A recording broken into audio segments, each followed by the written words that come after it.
It was 14th century. Europe was terrified by one of the deadliest diseases that wiped out 2/3 of European population. They called it the Black Death. Number of deaths caused by the plague were estimated between 75 to 200 million people in Eurasia. It caused so many deaths. If every plague victim were given a proper burial, there would be a lot of graves.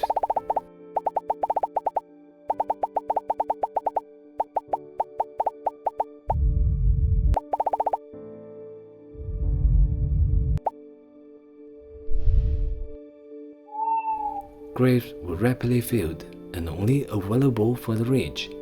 Most of the plague victims did not receive a proper burial, and an unbelievable amount of bodies presented a huge problem for the authority. A Florentine chronicle relates that all the citizens did little else except to carry dead bodies to be buried. At every church, they dug deep pits down to the water table, and bodies were thrown into the pit. When a large number of bodies were found in the pit, they took some earth and showered it down. Others were placed on top, then another layer of earth, just as one makes lasagna with a layer of pasta and cheese. Neither the physicians nor the victim at the time knew the cause of the plague, so they accused the cat and the dog, especially the black one. Cats and its owner were outlawed in many parts of Europe as suspicions of witchcraft. At one point, there were barely any cats left on the streets of England, but soon they would regret because the true culprit was the black rat and its fleas. Since most of its predators were killed, the black rat had become invincible. The impacts of the Black Death were severe human population decline, massive reduction of cultivated land, rising anti-Semitism, slump of trade activities, and cessation of war.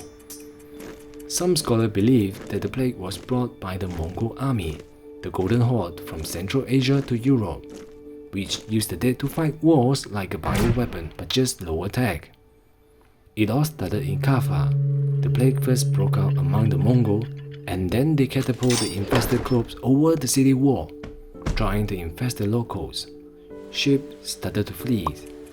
Carrying the infested rat and fleas arrived in Constantinople, and soon followed by the plague. Subsequently, other ships left the city, and the plague became unstoppable, spreading in multiple directions. Eventually, the whole Europe. The black rat population were also affected by the plague. When its population declined, fleas that feed on the rat soon will be starving and eventually turn to human, which makes it insect-borne disease. Studies have shown that the plague is caused by a bacterial strain called Yersinia pestis, which can cause 3 variants of plague: bubonic, septicemic, and pneumonic. Victims of bubonic plague suffer painful and swollen lymph nodes, called bulbos, mostly on the neck and the underarms. The size can be as large as an apple. Symptoms include high fever, vomiting, headache, and gangrene, which turn the skin color from red to black. While septicemic plague was a form of blood poisoning, the victims suffer high fever and purple blotches appear on the skin. This is one of the deadliest forms with mortality rate of 100% during the medieval time.